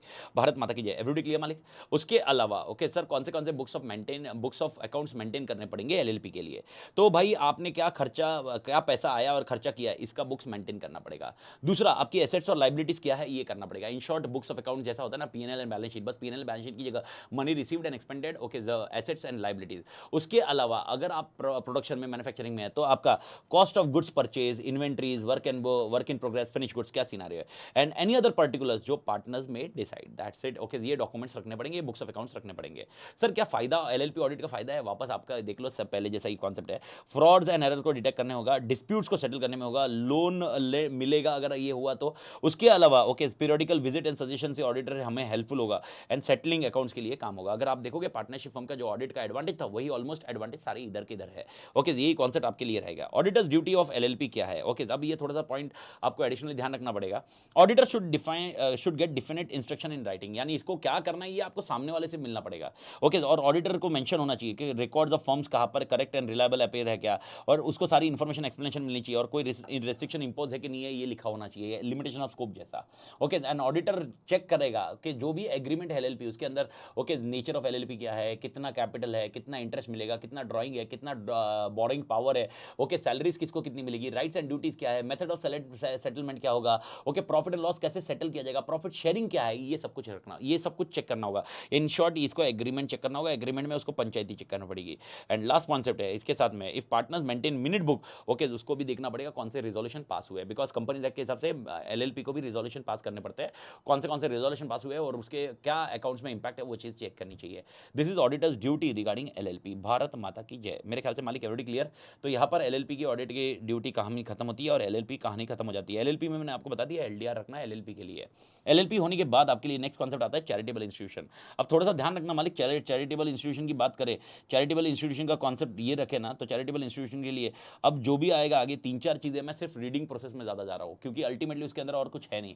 जिधर कॉन्सेप्ट होगा मैं हाईलाइट कर लूँगा, जिधर नहीं है जैसे ऑडिट ऑफ चैरिटेबल हो गया, होटल हो गया, क्लब हो गया, या all together hire purchase lease हो गया। अभी आगे 4-5 क्वेश्चन होंगे जो मैं सिर्फ रीडिंग प्रोसेस में रहूँगा, और वापस कोऑपरेटिव सोसाइटी ऑडिट आएगा तब जाके मैं उसको अपडेट करता हूँ, मतलब कॉन्सेप्चुअल पॉइंट पे आता हूँ मालिक। Okay, audit of charitable institution. सबसे पहला जनरल चैरिटेबल इंस्टीट्यूशन में क्या करना है, studying the constitution under which charitable institution is setup. जैसे आपने एनजीओस पढ़े ना, उसी कंटेक्स्ट में ये पॉइंट है। Verify whether institution has been managed in manner contemplated, जैसे बताया गया है वैसे ही मैनेज किया हुआ है। System of internal checks, internal control system check कर लीजिए मालिक। उसके अलावा इनकम देखिए और उनके अमाउंट्स बरोबर आए कि नहीं ये चेक करिए, जनरल में चेक करना है। इसके अलावा सब्सक्रिप्शन एंड डोनेशन, क्या चैरिटेबल इंस्टीट्यूशन को सब्सक्रिप्शन एंड डोनेशन मिलते हैं? Answer is yes. तो सब्सक्रिप्शन डोनेशन के लिए एसरटेन करिए कि भाई कुछ चेंजेस हुए क्या अमाउंट में, एनुअल सब्सक्रिप्शन, लाइफ मेंबरशिप क्या है, कुछ है क्या नहीं, और whether official receipts are issued, confirming that adequate control is impose, और ऑब्टेनिंग ऑल रिसीट बुक, सारी रिसीट बुक चेक करिए, टेस्ट चेक करिए, पूरे एक एक चीज चेक करते नहीं बढ़ेंगे। Obtaining the printed list of subscription and donation list, examining the system of internal control and verifying the total subscription and donation received, कितना आपको सब्सक्रिप्शन मिला है, डोनेशन कितना मिला है, लीगसीज ओके जो आपके सब्सक्रिप्शन मिल रहे हैं अदर थिंग्स है उसमें कोई लीगसीज का पॉइंट है क्या, उसके अलावा ग्रांट्स कुछ मिले हैं क्या, गवर्नमेंट से ग्रांट मिलते हैं जो है वो उसके लिए वाउच करिए। इन्वेस्टमेंट इनकम आपको कुछ आ रहा है क्या वो चेक करिए। रेंट इनकम कुछ आ रहा है क्या, ओके टेनेंसी एग्रीमेंट से, स्पेशल फंक्शन के लिए आपने कुछ दिया हुआ है उसके लिए कुछ आ रहा है क्या, इनकम टैक्स रिफंड्स कुछ आए क्या, एंड मोस्ट प्रॉब्लम इनके एक्सपेंडिचर क्या होता है, expenditure is vouching the payment of grants, okay grants के साथ में okay schedule of securities held as well as inventories कितनी है, cash and bank balance check कर लीजिए, और funds contributed for special purpose, यानी एक है कुछ ग्रांट दिए है और स्पेशल पर्पस के लिए कुछ किया है क्या। चैरिटेबल इंस्टीट्यूशन का कॉन्सेप्ट ये है, जनरल है, आपको इसको रीड करके क्लोज कर देना, ज़्यादा हेडेक मत करना। Audit of educational institution, school हो, कॉलेज हो, यूनिवर्सिटी हो, जो भी हो, ये एलडीआर है मेरी तरफ से। ओके ये पॉइंट आपको एक बार देख लेना है, और इसके अंदर वापस पूरी पंचायती पॉइंट है, ये पंचायती पॉइंट को आपको अपडेट कर देना है। Okay what are the steps which are involved in audit of educational institution, यानी स्कूल आए, कॉलेज आए, यूनिवर्सिटी आए, उसके अंदर क्या क्या ऑडिट करोगे। तो सबसे पहले ट्रस्ट डेट चेक करोगे, मिनट्स ऑफ मीटिंग चेक करोगे, स्टूडेंट फीस रजिस्टर चेक करोगे, काउंटर फाइल ऑफ रिसीट्स यानी रिसीट बुक को चेक करोगे, रिसीट बुक का पॉइंट चेक करने का होगा मालिक, समझ में आ रहा है। उसके बाद column of fees register check करो, ओके एडमिशन फीस कितना हुआ है वो देखो, फ्री स्टूडेंट कितने दिए हुए हैं, कंसेशन कितने दिए हैं चेक करो, फाइन्स लगा होगा लेट पेमेंट और उसके लिए वो चेक करो, हॉस्टल है तो हॉस्टल ड्यूज क्या है वो रिकवर हुआ है क्या, रेंटल इनकम बरोबर है क्या, ओके बस इनकम फ्रॉम एंडोमेंट्स एंड लीगसीज, वापस वही सीन, वेरीफाई एनी गवर्नमेंट और लोकल अथॉरिटी ग्रांट कुछ मिल रहा है क्या, यूजुअली मालूम है ना यूनिवर्सिटीज को ग्रांट दिए जाते हैं वो है क्या, कोई एरियर्स ऑफ फीस बाकी है क्या वो चेक करो, प्रोविडेंट फंड मनी में कितना पैसा पड़ा हुआ है, ओके डोनेशन पता करो, कैपिटल एक्सपेंडिचर कितना हुआ, ओके ये खर्चा यूजुअल मैनर की चीजें चेक करो, say that increase in salary, कुछ स्टाफ की सैलरीज में इंक्रीज हुई है क्या, एंड मोस्ट इंपॉर्टेंट कुछ प्रोविजंस एंड अदर थिंग्स ये है, इन्वेंटरीज, फर्नीचर, स्टेशनरी, इसके ऊपर कुछ खर्चा हुआ है क्या, ये सारी चीजें चेक करनी है। ये हुआ ऑडिट ऑफ एजुकेशनल इंस्टीट्यूशन, ये मेरे लिए एलडीआर है, इसको थोड़ा सा रट लेना मालिक, बात खत्म। ये होने के बाद आपका आता है audit of hospital, same logic है, रजिस्टर ऑफ पेशेंट चेक कर लो, कलेक्शन ऑफ कैश कितना हुआ है, इन्वेस्टमेंट से कितना पैसा आया है, लीगसी डोनेशन कितना मिला हुआ है, रिकंसिलेशन ऑफ सब्सक्रिप्शन कुछ है वो चेक कर लो, ऑथराइजेशन एंड सेक्शन किसने दिए हुए हैं, टीडीएस ग्रांट्स कुछ है क्या, बजट्स कितना एलोकेट किया है, इंटरनल चेक करो, डेप्रिसिएशन चेक करो, register registers, inventories, management representative certificates. Actually देखा जाए तो ये सब पंचायती पॉइंट्स है, ये पंचायती पॉइंट्स को एक एक पॉइंट पे आप याद रख लीजिए और इसको आगे गो थ्रू करते जाइए। सेम लॉजिक आता है ऑडिट ऑफ क्लब के लिए। ऑडिट ऑफ क्लब का भी कॉन्सेप्ट इसी तरह से जाता है, audit of club and audit of cinema, same logic आता है। और ऑडिट ऑफ हायर परचेज, मेरे ख्याल से ये हायर परचेज आपका लास्ट पॉइंट रहेगा। और ऑडिट ऑफ होटल्स, ये ऑडिट ऑफ होटल्स, ये 4 और पॉइंट है ऐसे के ऐसे स्ट्रक्चर में जिसको आपको खाली अपडेट करना है, रीड करना है। मैं भी सिर्फ उसको रीड कर रहा हूँ, 1-2 पॉइंट जगह मैं कुछ समझाना है तो 10 समझा दूंगा मालिक। ओके, अगला पॉइंट आता है audit of club. Audit of club में क्या सीन है मालिक? ऑडिट ऑफ क्लब में ओके वेरीफाई, वाउच करो, वाउचिंग क्या करना है? रिसीट ऑफ अकाउंट, ओके जो एंट्रीज फीस है वो बरोबर मिल रही कि नहीं। वाउच मेंबर सब्सक्रिप्शन, कोई सब्सक्रिप्शन लिए मेंबर ने वो बरोबर मिल रहे क्या। अब ये कैसे चेक करोगे? काउंटर फाइल, रिसीट जो इशू की हुई है उसके काउंटर फाइल, मालूम है ना, पीछे के रिसीट के पीछे क्या देखना है। एरियाज ऑफ सब्सक्रिप्शन कुछ बाकी है क्या वो पता करो। टोटल कॉलम, टोटल का कॉलम चेक कर लो बरोबर आ रहा है कि नहीं। मालूम पड़ा टोटल में एरर हो सकता है, फ्रॉड के चैप्टर में अपन ने पढ़ा हुआ है, मालूम है चैप्टर 5 में। उसके बाद रजिस्टर ऑफ मेंबर चेक कर लो कि भाई मेंबर ड्यूज बरोबर मिल रहे कि नहीं। इंटरनल चेक कर लो भाई। उसके अलावा क्लब में स्पोर्ट्स आइटम्स होते हैं, मालूम है ना, क्रिकेट की बैट्स, बैडमिंटन, ओके और कुछ आइटम्स होते हैं वो बरोबर है कि नहीं। उसके अलावा फूड स्टफ्स होते हैं, सिगार्स, वाइन्स, ये सब होता है, उसकी चेकिंग करो, वो वाउच करो। इसका मतलब वो जाके पियो मत, वो वाउच करना है, उसको चेक करना है, ये पॉइंट करना है। उसके अलावा ओके स्पोर्ट्स मटेरियल है उसको चेक कर लो बरोबर है कि नहीं, इन्वेंट्री जितना बोला उतना है कि नहीं है। और इनके कुछ शेयर सर्टिफिकेट्स होंगे, कुछ होंगे, और इनके कुछ फाइनेंशियल पावर होंगे, जो उधर की सेक्रेटरी होगा, उधर का जो सेक्रेटरी होगा उसके फाइनेंशियल पावर कितना है, कितना खर्चा कर सकता है, ये चेक कर लो। Okay, vouch for the purchase of sports item, okay food stuffs, okay cigar wines, मैंने बोला ना चेक करना है, मतलब समझ में आया ना तुमको। उसके बाद फर्नीचर स्पोर्ट मटेरियल देखिए, शेयर स्क्रिप्ट्स एंड बॉन्ड्स का देख लीजिए, फाइनेंशियल पावर पता कर लीजिए। ऑडिट ऑफ क्लब का कॉन्सेप्ट है मालिक। ये होने के बाद ऑडिट ऑफ सिनेमा, ओके ये तो भाई तोड़ होना चाहिए मालिक। ऑडिट ऑफ सिनेमा, ओके भूल भुलैया देख के आना, बहुत अच्छा पिक्चर है, बहुत मजा आया। ओके कल जब इंटरनेट नहीं अवेलेबल था, ओके हमने देखा पूरा पूरा टाइम, इंटरनेट जब अवेलेबल नहीं था तो हम लोग चले गए, पूरे सबको लेके चले गया था भूल भुलैया में। आई थॉट कि भाई यार अक्षय कुमार के साथ वो कार्तिक आर्यन बैठ नहीं पाएगा, और मुझे एक्सपेक्टेशन बहुत कम थी, लेकिन पिक्चर देखने के बाद Kartik Aaryan did him very matured role, मतलब वो मज़ा आ गया उस रोल के ऊपर। मतलब वो जो मैं कंपीट कर रहा था, competency was Akshay Kumar for भूल भुलैया 1, उसको रिप्लेस करना और उसको वो उस तरह से देखना है something which is very talented part मालिक।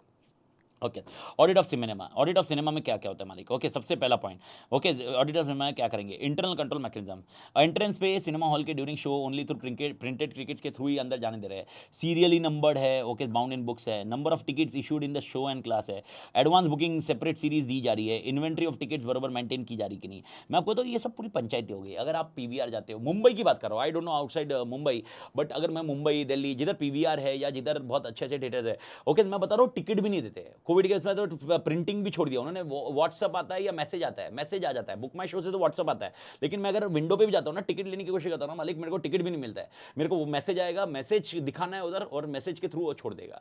This is how the concept has been done. तो ये सारी चीजें ना थोड़ा सा ट्रेडिशनल मेथड चला गया है। ओके अब ये चीजें चेक करने के लिए चैप्टर 6 का रूल आएगा, audit in automated environment. But to the extent ये पॉइंट दिया हुआ है तो आपके बुक में दिया, जब तक दिया हुआ है तब तक देखना ही मालिक पड़ेगा मालिक।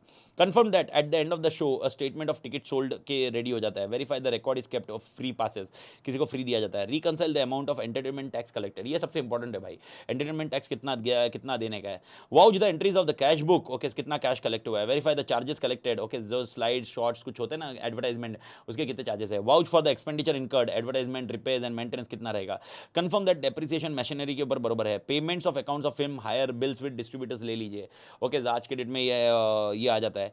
Examine unadjusted balance of advance paid to the distributor, ऐसा हो सकता है मैंने एक पिक्चर के लिए डिस्ट्रीब्यूशन के लिए पैसा दे दिया, लेकिन वो पिक्चर नहीं आई या कोविड की वजह से थिएटर बंद हो गया, तो अब वो एडवांस पड़ा हुआ रहेगा, तो उसको वाउच कर लीजिए, एग्जामिन कर लीजिए बरोबर अमाउंट है कि क्या सीन है उसका।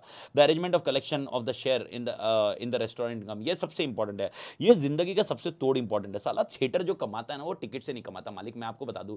थिएटर जो कमाता है ना वो साला पॉपकॉर्न से कमाता है। साला 20-25 रुपए का पॉपकॉर्न या 50 रुपए, मैक्स टू मैक्स 50 रुपए का पॉपकॉर्न साला 200-300 रुपए में बेचते हैं। और साला अपन गए थिएटर में तो पॉपकॉर्न की स्मेल से वो मन करता है खाने का यार, और उसके बाद वो पेप्सी चाहिए रहती है। साला पेप्सी वो देते हैं कितना, ओके 250 ml 200 ml, साला कितने का देते हैं वो, 220 रुपया 230 रुपए की पेप्सी देते हैं। और साला वो कैन आता है 60 रुपए का, अपन कभी देखते नहीं है। तो उधर जब भी जाओ तो भाई ये थोड़ा सा है, देखो अपन अवॉइड नहीं कर सकते ये चीज़ है कि अपन डिबेट करेंगे नो नो इतना महंगा कर रहे लूट रहे, ठीक है भाई उनका पॉलिसी है, तुमको ऐसा बता के तो नहीं है, और तुम घर से पॉपकॉर्न लेके नहीं जा सकते, ये भी क्लियर है मालिक। बट टू द एक्सटेंट ये कॉन्सेप्ट आपको ध्यान रखना होगा, this is very streamline process nowadays उनका business model is basically working on that particular structure मालिक। ओके ये होने के बाद आपका नेक्स्ट पॉइंट आता है audit of hire purchase. Audit of hire purchase and leasing company, sir क्या क्या सीन है? Okay, hire purchase and lease, okay, दो के ऑडिट अरेंजमेंट क्या रहेंगे? हायर परचेज जब चेक करोगे तो क्या देखना है? हायर परचेज एग्रीमेंट देखो और राइटिंग में और साइन बाय ऑल पार्टीज है, पहले वो चेक करो। ओके, उसके बाद एग्रीमेंट में क्या लिखा है वो चेक करो। सर क्या hire purchase price of goods बराबर दिया है क्या? कैश प्राइस कितना है? Date on which agreement shall be deemed to have commence, कौन से डेट से चालू होगा? नंबर ऑफ इंस्टॉलमेंट्स कितने दिए हायर परचेज के लिए? And most important, goods to which agreement relates, okay, कौन सा गुड्स है वो एग्रीमेंट में होना चाहिए, मेंशन होना चाहिए।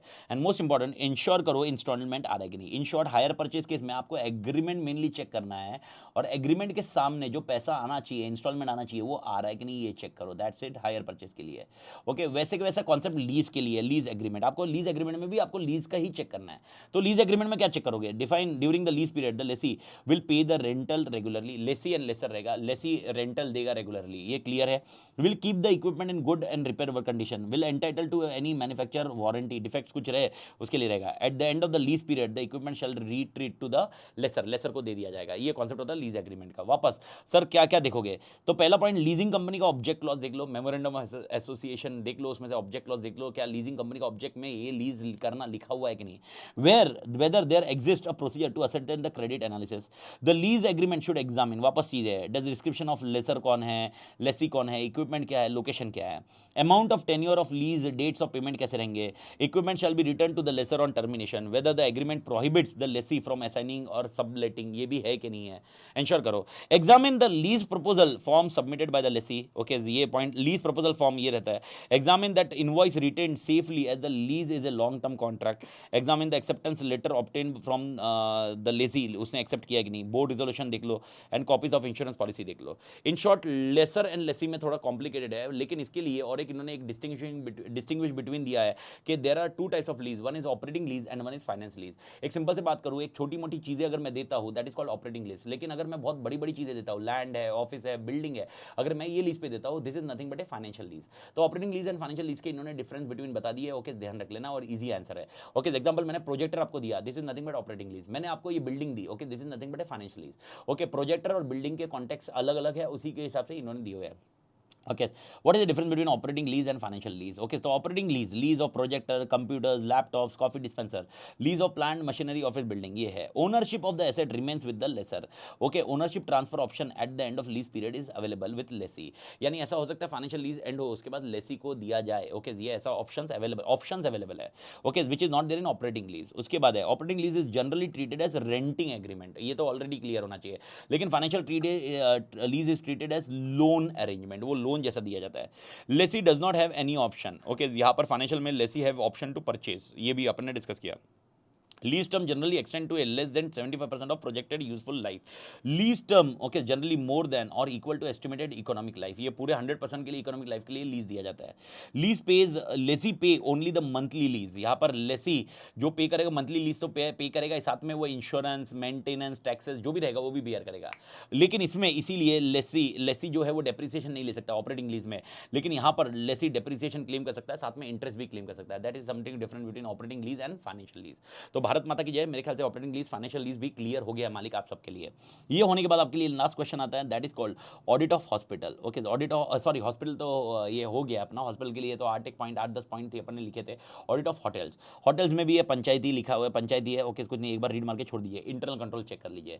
ओके भाई, इंटरनल कंट्रोल का पॉइंट देख लीजिए भाई, यार छोटे मोटे चोरी होने के चांसेस ज़्यादा होते हैं। ओके यार भाई, ढापने का चांसेस ज़्यादा होता है। मेरे ख्याल से सब लोग ने कहीं ना कहीं होटल से ढापा होगा। ओके, साबुन ढापा होगा, जो भी ढापा होगा, ये चीज़ें बहुत कॉमन होती है, इसके लिए इंटरनल कंट्रोल चेक कर लो। रूम सेल्स बरोबर हो रहे कि नहीं ये चेक कर लो, गेस्ट के बिलिंग का चेक कर लो, इन्वेंट्रीज बरोबर है कि नहीं ये चेक कर लो, फिक्स एसेट्स बरोबर है कि नहीं ये चेक कर लो।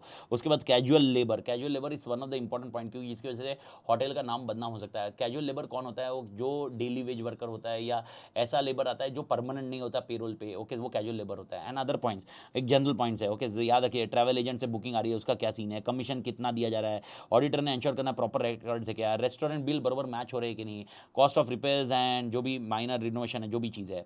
तो ये 6 पॉइंट है। 6 पॉइंट में सबसे पहला पॉइंट है इंटरनल कंट्रोल चेक करो, रूम सेल्स देखो, इन्वेंट्री चेक करो, फिक्स एसेट चेक करो, उसके अलावा फिक्स एसेट के बाद कैजुअल लेबर चेक करो और अदर पॉइंट्स पंचायत। ये 6 पॉइंट चेक करना है आपको। एवरीबॉडी क्लियर मालिक? दिस इज समथिंग, मतलब इसमें है नहीं कुछ। ओके, अब आते हैं अपन मेन क्वेश्चन पे या लास्ट कॉन्सेप्ट पे, and that is called audit of cooperative society.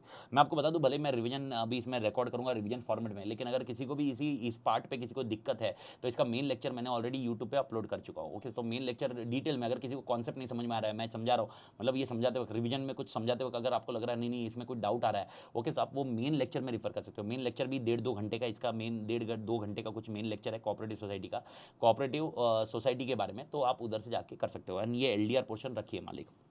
Okay, तो सबसे पहला आता है ऑडिट ऑफ कोऑपरेटिव सोसाइटी में क्या क्या सीन है। सबसे पहले क्वालिफिकेशन ऑफ ऑडिटर कौन है, ऑडिट ऑफ कोऑपरेटिव सोसाइटी का ऑडिटर कौन बन सकता है। ओके, चार्टर्ड अकाउंटेंट बन सकता है या सेंट्रल गवर्नमेंट डिप्लोमा वाला बंदा बन सकता है, याद रखिए। तो ऑडिटर इधर खाली सीए बनेगा कोऑपरेटिव सोसाइटी के लिए, ऐसा नहीं है, गवर्नमेंट डिप्लोमा वाला भी ऑडिटर बन सकता है कोऑपरेटिव सोसाइटी ऑडिट्स के लिए। ओके, उसके बाद अपॉइंटमेंट कौन करेगा, appointment of cooperative society audit is appointed by registrar. Registrar, ROC मत बोलना, ये रजिस्ट्रार ऑफ कोऑपरेटिव सोसाइटीज है, registrar of cooperative society, companies नहीं, registrar of cooperative societies. Okay, ये जो रजिस्ट्रार होते हैं वो लोग अपॉइंट करेंगे ऑडिटर को। उसके अलावा कौन से बुक्स ऑफ अकाउंट्स रखने चाहिए कोऑपरेटिव सोसाइटी, अरे अपने हाउसिंग सोसाइटीज होती है ना कोऑपरेटिव सोसाइटीज, उनकी बात चल रही है, उनके लॉजिक से आप देख सकते हो मालिक। Everybody clear? तो अब ये क्या बुक्स रख सकते हो, क्या रिकॉर्ड्स रखने पड़ेंगे। All sums of money received, कितना पैसा आया, कितना पैसा एक्सपेंडिचर हुआ, सेल्स और परचेज क्या हुआ, एसेट्स लाइबिलिटीज क्या है, डेली कैश सेल्स कैसा आ रहा है। ओके, मोस्ट इंपॉर्टेंट, डेटा से पैसा आया कि नहीं, रजिस्टर ऑफ रिकवरी, अगर लोन दिया है रिकवरी कर रहे हैं उसमें है कि नहीं, loan disbursement register. Okay, any other columnar subsidies, columnar subsidies मतलब और कुछ डॉक्यूमेंट्स मेंटेन करते होंगे क्या। This is something which you need to understand with your third point. Books है, अकाउंट्स है, other records of cooperative society, ये देखा जाएगा। भारत माता की जय। एवरीबॉडी क्लियर मालिक?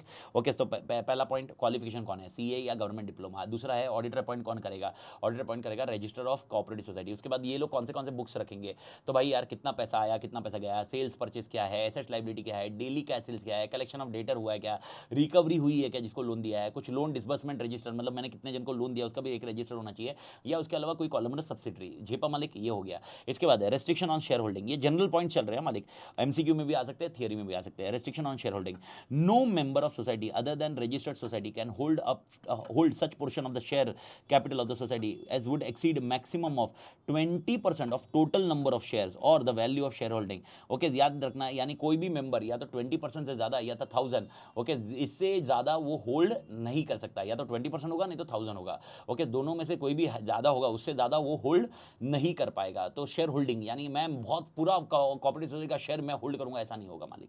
तो आपको शेयर होल्डिंग के ऊपर रेस्ट्रिक्शन है 20% या 1000, ओके, जो आपके लिए रहेगा। उसके बाद है लोन्स के ऊपर रेस्ट्रिक्शन है। ओके, याद रखना रेस्ट्रिक्शन ऑन लोन क्या है, याद रखिए, that registered society shall not make a loan to any person other than member, यानी खाली ये लोन किसको दिया जाएगा, मेंबर को दिया जाएगा। बस मैं आपको बताता हूं, एक चीज आपको मैं नोट करके बता देता हूं कि भाई यार यहां पर याद रखना, कोऑपरेटिव सोसाइटी किसी और कोऑपरेटिव सोसाइटी को भी लोन दे सकती है, लेकिन कंडीशनल होती है। ओके, लेकिन ये मेंबर के अलावा किसी और को लोन नहीं देगी कोऑपरेटिव सोसाइटी, याद रखना। रेस्ट्रिक्शन ऑन बोरोइंग, ओके, वो बोरोइंग कर सकती है, मेंबर से बोरो कर सकती है, कोई दिक्कत नहीं है।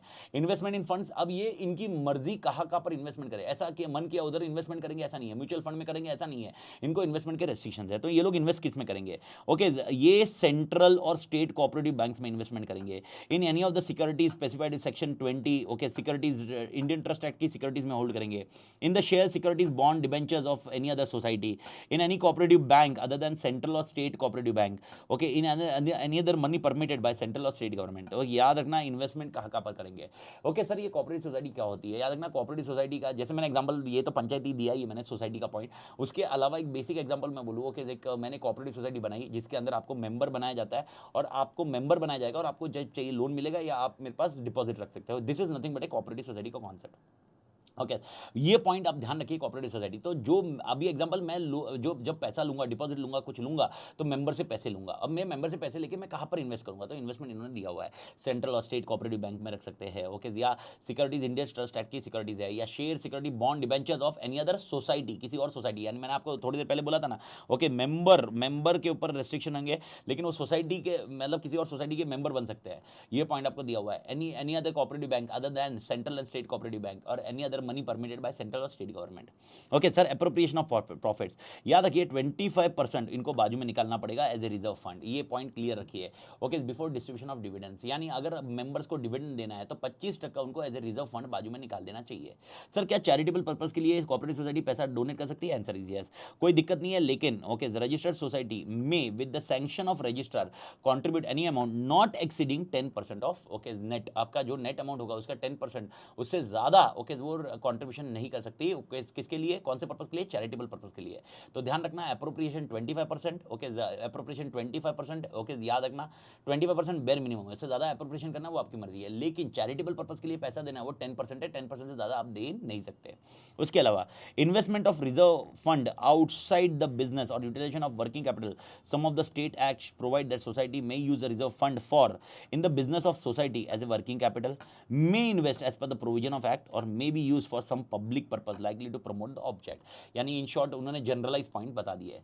This is something which we need to understand. तो इसमें मोटा मोटी अगर आप देखोगे तो एक पंचायती पॉइंट्स अपने डिस्कस किए कि भाई ऑडिटर कौन होगा, उसका अपॉइंटमेंट कैसा होगा, बुक्स कौन से रखे जाएंगे, ओके मेंबर्स कौन होंगे, मेंबर्स की शेयर होल्डिंग कितनी होगी, ओके क्या ये लोन किसी और को दे सकते हैं, क्या ये बोरोइंग किससे करेंगे, इन्वेस्टमेंट किस में करेंगे, अप्रोप्रिएशन कितने परसेंटेज का किया जाएगा, okay most important charitable purpose के लिए लोग पैसा दे सकते हैं क्या, ओके कितना दे सकते हैं, मैक्सिमम क्या है, ये सब स्ट्रक्चर था।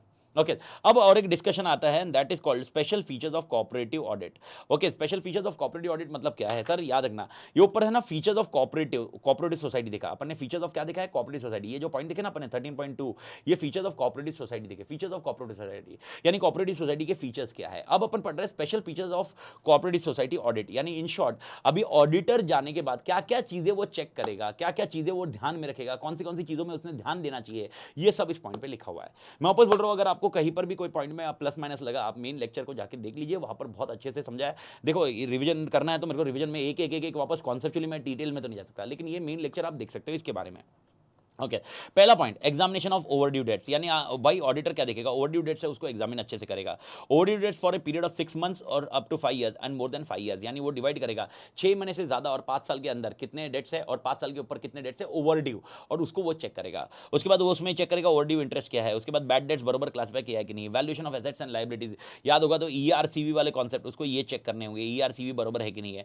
एडहियरेंस टू कोऑपरेटिव प्रिंसिपल सबसे इंपॉर्टेंट पॉइंट होता है, ओके याद रखना, ओके जो ऑडिटर उसने चेक करना है कि ये cooperative okay propriety elements, propriety audit याद है ना मालिक, प्रोपराइटी ऑडिट ये भूलो मत, यहां पर भी प्रोपराइटी ऑडिट आता है, प्रोपराइटी ऑडिट चेक किया जाएगा। प्रोपराइटी यानी वो चेक करेंगे कि भाई ओके याद रखो कोऑपरेटिव सोसाइटी है यार, कोऑपरेटिव सोसाइटी को पैसा खर्च अपना मन किया उतना पैसा खर्च नहीं कर सकती है, तो इनके पास लिमिटेशन है, रेस्ट्रिक्शंस है, वो रेस्ट्रिक्शंस के ऊपर बराबर फॉलो कर रहे कि नहीं।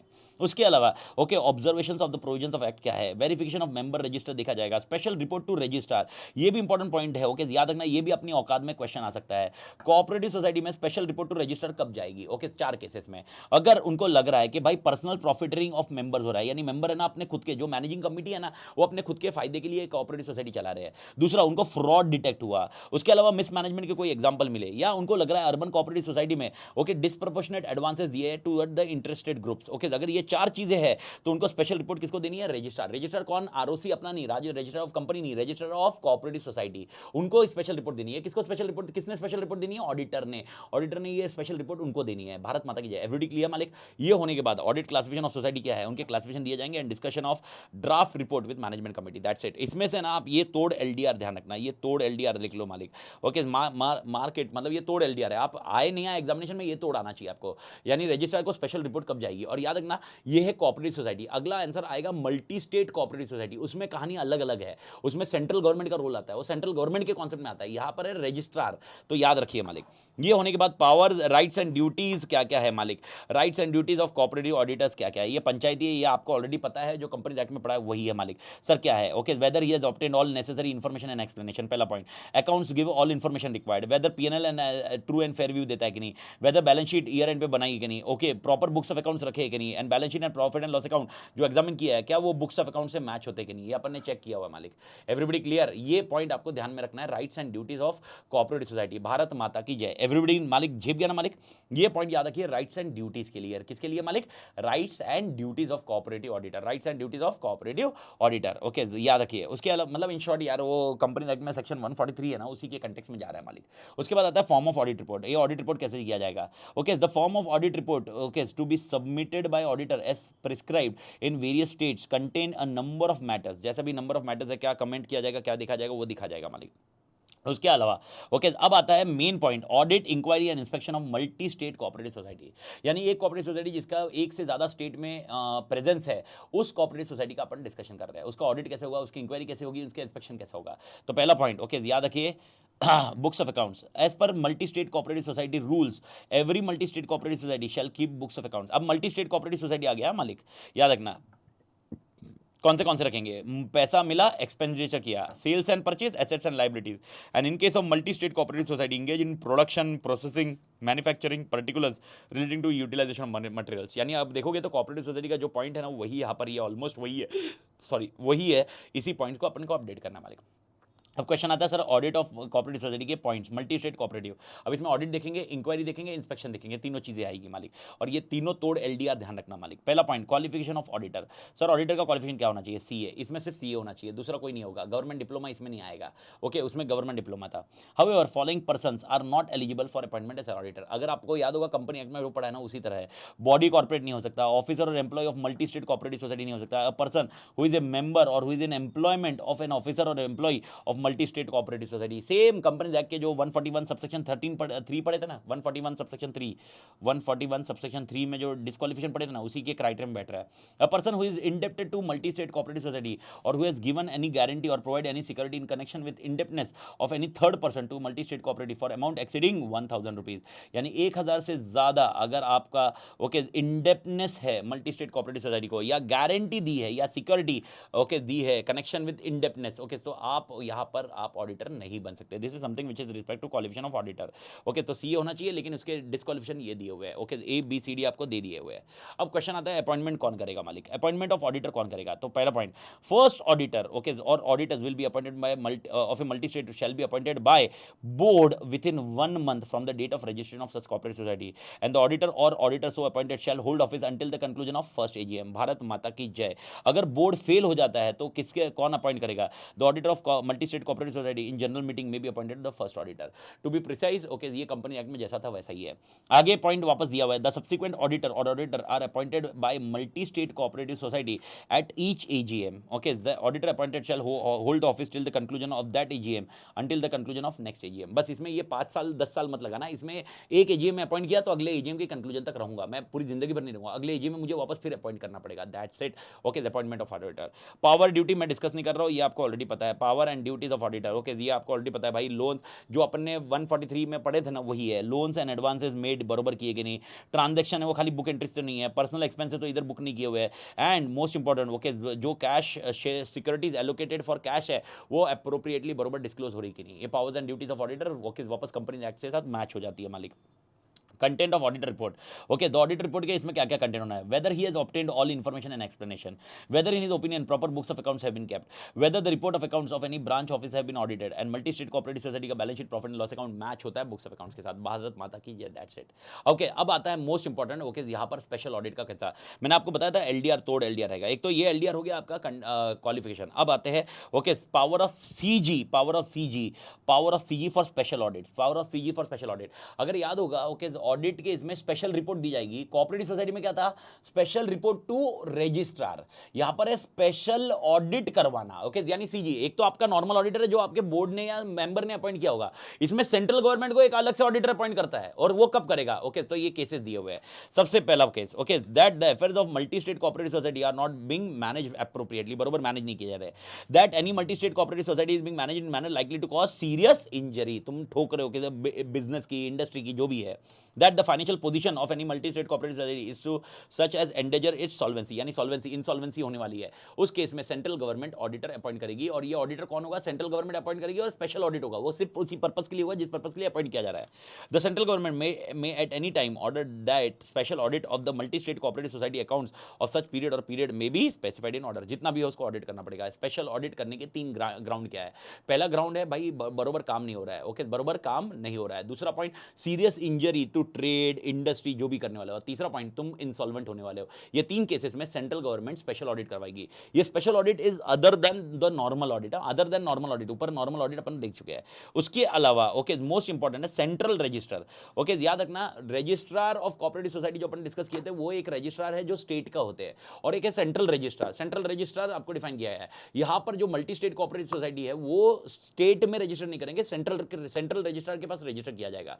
वो इंक्वायरी कर सकते हैं, वो इंक्वायरी कर सकते हैं, वो इंक्वायरी याद रखना सेक्शन एकदम इजी है। 77 में ओके सीजी देखेगा, 78 में इंक्वायरी होगी, और 79 में इंस्पेक्शन होगा। इंक्वायरी एंड इंस्पेक्शन अगले 2 पॉइंट है, inquiry and inspection. Okay, central register में on request from a federal cooperative to which multi state cooperative society is affiliated और अ क्रेडिटर और not less than 1/3 of the members of the board or not less than 1/5 of the total number of members of a multi-state cooperative society hold an inquiry or direct some person authorized by him in order writing okay to hold an inquiry okay into constitutions, working and financial condition। यानी 3 चीजों में inquiry करने के लिए बोल सकता है। Sir कौन कौन बोल सकता है? अभी इंपॉर्टेंट पॉइंट, जिसके साथ ये लोग एफिलिएटेड है, जिसके साथ ये लोग काम करते हैं, या क्रेडिटर ओके, या not less than 1/3 of members of the board, यानी बोर्ड के 1/3 मेंबर, या 1/5 of total number of members. 4 जन नाम दिए जिनके साथ ये एफिलिएटेड है, दूसरा क्रेडिटर ओके, तीसरा 1/3 of the member of the board and 1/5 of the members of the number of members. ये लोग, ये 4 में से कोई भी ओके किसके पास जाएंगे? सेंट्रल रजिस्टर के पास जाएंगे और उनको बोलेंगे इंक्वायरी करिए। अब इंक्वायरी करने के ग्राउंड क्या होंगे? किसमें इंक्वायरी करनी है? 3 चीजों में, या तो कॉन्स्टिट्यूशन में इंक्वायरी करो ओके, या तो वर्किंग में इंक्वायरी करो, या फाइनेंशियल कंडीशन में इंक्वायरी करो इस मल्टी स्टेट कोऑपरेटिव सोसाइटी का। However, before holding such inquiry, 15 days notice must be given to multi-state। Surprise करके नहीं आएगा, 15 दिन की नोटिस दी जाएगी। भारत माता की जय।